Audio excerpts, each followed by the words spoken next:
तो स्टूडेंट्स, आज हम लोग देखेंगे रेपो रेट और रिवर्स रेपो रेट क्या होता है। रेपो रेट जनरली अगर हम डिफाइन करने जाएंगे तो रेपो रेट की डेफिनेशन क्या होती है, तो हम लिखेंगे repo rate is the interest rate charged by RBI on short term loans given to other scheduled commercial bank. Simple भाषा में अगर मैं बात करूं तो जनरली होता क्या है, जैसे मैं हूं, आप हैं, यानी पब्लिक को क्या होता है, पब्लिक की अगर हम बात करें तो पब्लिक को फंड्स की ज़रूरत पड़ती है अपनी ज़रूरतों को पूरा करने के लिए। और अगर उनके पास फंड नहीं होता है तो पब्लिक किसके पास जाती है? पब्लिक जाती है सीधे बैंक्स के पास। किस पर्पज़ से जाती है? ताकि बैंक्स पब्लिक को लोन दे सकें और इसके बदले में जो पब्लिक है ये नॉर्मल बैंक को क्या देती है? इंटरेस्ट रेट देती है। फॉर एग्जाम्पल, अगर पब्लिक ने बैंक के पास से 100 रुपये का लोन लिया और रेट ऑफ इंटरेस्ट बैंक ने चार्ज किया 5%, एक साल का आप यूं पकड़ लीजिए कि 1 एनम या पर एनम 5% चार्ज है, तो एक साल बाद जब वो पैसा लौटेगा तो पब्लिक कितना लौटाएगी? मैं हूं, आप हैं, कोई भी है, उस 100 रुपये के बदले बैंक को 105 रुपीज़ रिटर्न करेगी। राइट? ये तो हुआ बात पब्लिक का।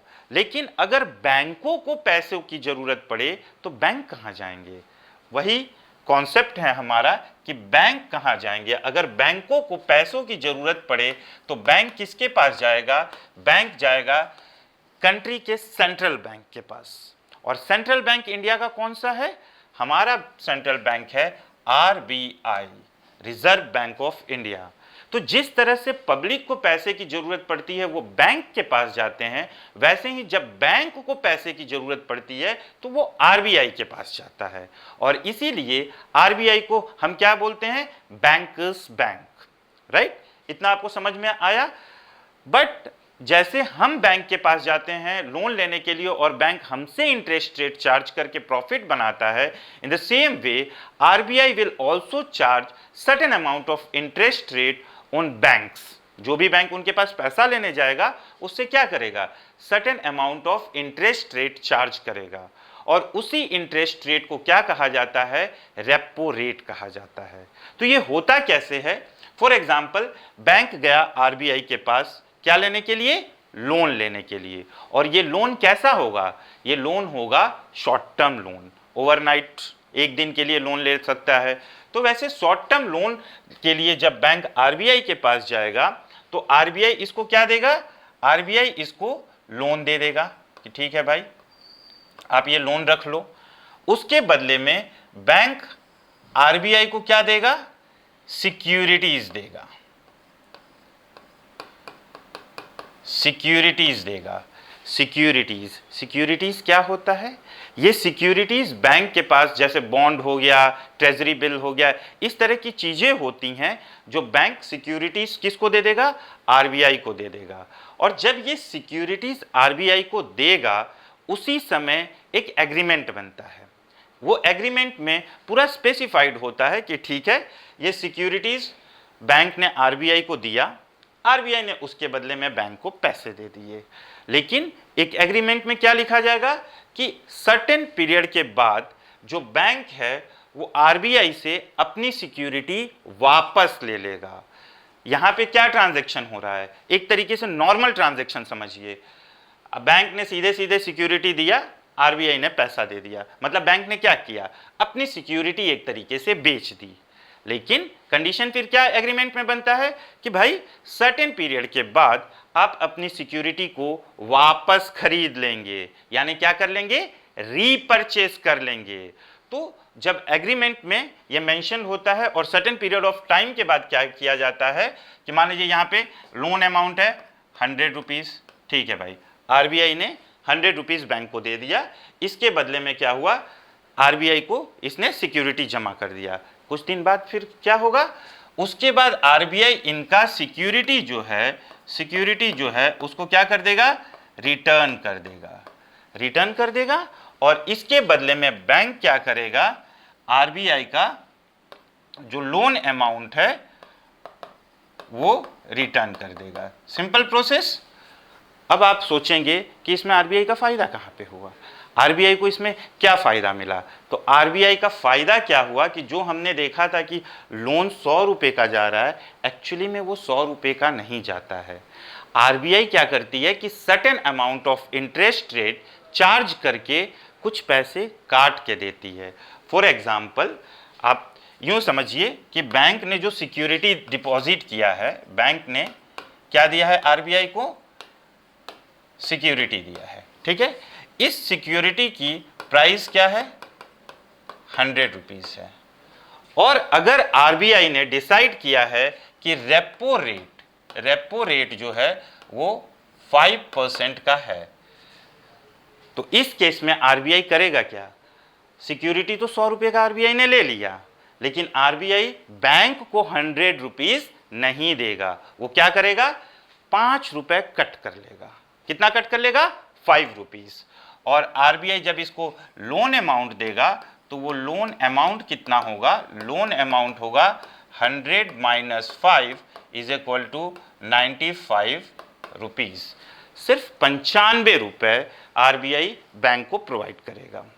लेकिन जब एग्रीमेंट के हिसाब से बैंक आरबीआई से सिक्योरिटी अपनी वापस मांगेगा कि भैया जो सिक्योरिटी हमने आपको बेची थी अब हमारी वापस कर दो, वहीं पे फायदा होगा आरबीआई का। जब बैंक को आरबीआई नेक्स्ट केस में अपनी सिक्योरिटीज को रिटर्न करेगा तो उस केस में बैंक क्या करेगा? आरबीआई को पैसे देगा। और वो पैसे कितने होंगे? 95 रुपीज़ नहीं होंगे। कितने होंगे? वो पैसे होंगे पूरे के पूरे 100 रुपीज़। तो आप सिंपल सा देखिए, बैंक ने अपनी सिक्योरिटी आरबीआई के पास रखी। कितने की सिक्योरिटी है? 100 रुपीज़ की। लेकिन लोन अमाउंट बैंक को कितना मिल रहा है? Only 95 rupees. कितना कट गया? 5 रुपये कट करके मिले हैं। वही 5 रुपये मतलब 5% रेपो रेट कहलाता है। और फिर क्या होगा? सिक्योरिटी जब आरबीआई रिटर्न करेगा तो उसके बदले में बैंक कितना देगा? 100 रुपये देगा। सिंपल सा कॉन्सेप्ट है कि बैंक से कुछ बेच रहा है। जैसे मैंने एक मोबाइल फ़ोन अपने दोस्त को दिया, 100 रुपये का मोबाइल फ़ोन है, मैंने उसे दिया कि ले भाई 100 रुपये में खरीद ले। उसने मुझसे 95 रुपये में खरीदा, 95 रुपीज़ में खरीदा। और जब मैं अपना मोबाइल फ़ोन रिटर्न लेने जाऊँगा तो बोलेगा यार मोबाइल का तो मैं तुझसे 100 रुपीज़ लूँगा, right?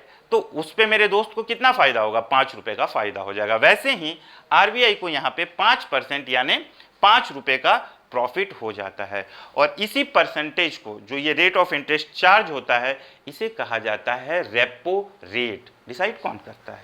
Repo rate, again RBI repo rate, reverse repo rate, ये सारे जो रेट्स हैं ये आरबीआई डिसाइड करता है। और इसका पर्पस क्या होता है कि मार्केट में जो लिक्विडिटी है उसको कंट्रोल किया जाए, राइट?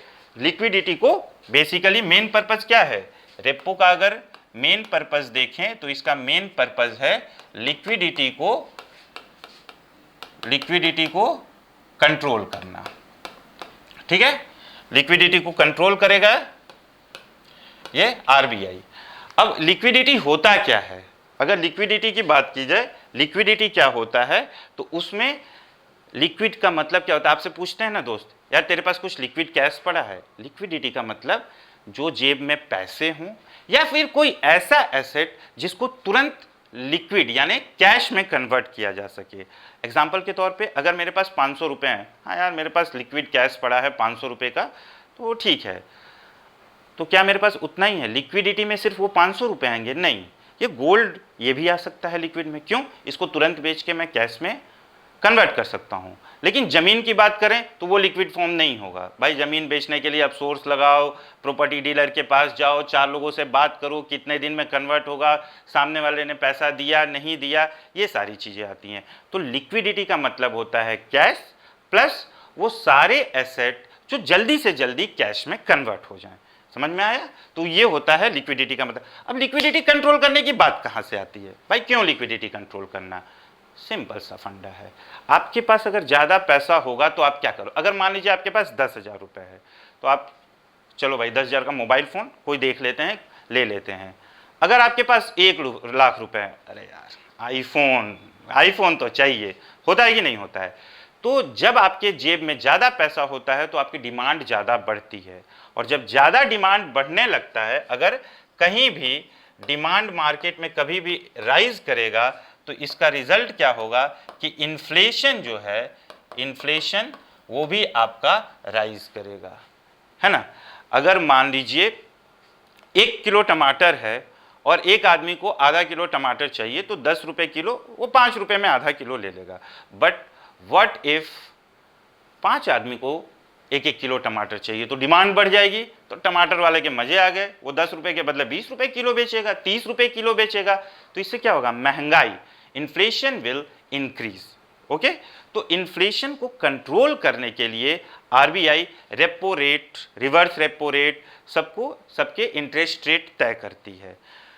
अब मान लीजिए सिंपल सी बात है, मार्केट में बहुत पैसा है, लोग एकदम आराम से जो मन वो खरीद रहे हैं, लोन लेके बाइक खरीद रहा है, कोई कार खरीद रहा है, कोई ईएमआई पे फ़ोन खरीद रहा है। तो इससे क्या होगा, महंगाई बढ़ते जा रही है।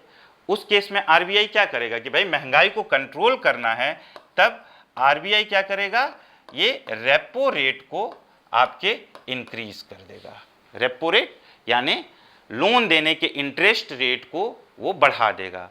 आरबीआई जब रेपो रेट को बढ़ाएगा, मान लीजिए बैंक को पहले 5% पे वो पैसे दे रहा था, now bank will have to pay 10% for the same amount taken as loan. तो इस केस में क्या होगा, अब बैंक महंगा लोन ले रहा है तो आगे कस्टमर को भी वो क्या करेगा, महंगा लोन देगा। अब जब महंगा लोन मिलेगा तो कस्टमर, यार पिछले महीने तो लोन 5% के इंटरेस्ट रेट से मिला था, अब तो 15% हो गया, छोड़ो हटाओ, आईफोन बाद में खरीद लेंगे, ये सामान बाद में खरीद लेंगे। क्या होगा, कस्टमर सामान को कम खरीदेगा, उसकी मार्केट में डिमांड कम होगी। अब जब सामान की डिमांड कम होगी तो क्या होगा, प्राइस रेट नीचे आएगा। तो जो महंगाई बढ़ रही है वो ऑब्वियसली नीचे की ओर आएगी। तो सिंपल सा फंडा अगर इसको ग्राफिकल फॉर्म में देखें तो कभी भी क्या होता है, मान लीजिए रेपो को जब आरबीआई इंक्रीज करती है तो इसका सिंपल सा रिजल्ट ये आता है कि bank will take less loan. अब बैंक लेस लोन लेगा, प्लस क्या करेगा bank will increase interest rate for customers. Repo rate बढ़ा, बैंक, भाई आरबीआई पिछले महीने कम ब्याज पे लोन दे रहा था, now RBI is charging higher interest rate, so I will take less loan. Okay, जब बैंक लेस लोन लेगा, प्लस क्या करेगा भाई, जब आरबीआई ने इंटरेस्ट रेट बढ़ाया तो ये भी अपना इंटरेस्ट रेट किसके लिए बढ़ा देगा, कस्टमर्स के लिए बढ़ा देगा। एज ए रिजल्ट क्या होगा कि जो कस्टमर्स हैं, customers will take less loan. फिर क्या होगा, मार्केट में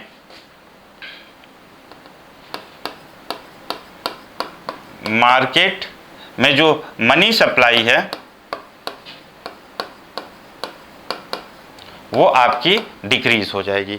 मार्केट में मनी सप्लाई डिक्रीज होगी तो जो आपके प्रोडक्ट्स हैं या डिमांड है, डिमांड क्या होगा, आपका डिमांड ये भी नीचे की ओर फॉल होगा, और डिमांड फॉल होगा तो साथ में प्राइस भी आपका फॉल होगा, और अल्टीमेटली आपका जो इन्फ्लेशन है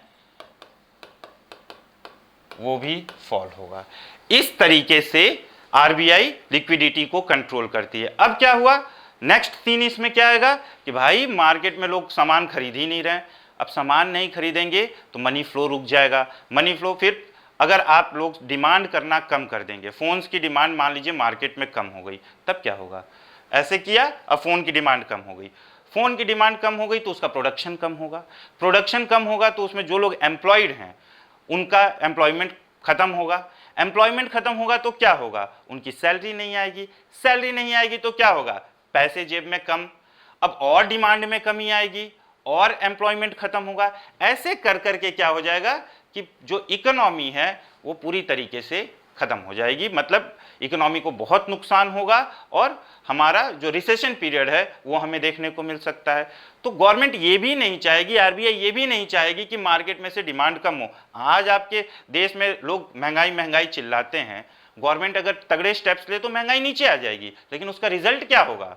उसका रिजल्ट ये होगा कि डिमांड मार्केट में कम हो जाएगा, चीज़ें कम प्रोड्यूस होंगी, लोगों को कम सैलरी मिलेगा, नौकरियां जाने लगेंगी, लोग बर्बाद होने लगेंगे। अब ऐसा सीन आता है तो आरबीआई क्या करती है? रेपो रेट को आरबीआई उस केस में क्या करेगी?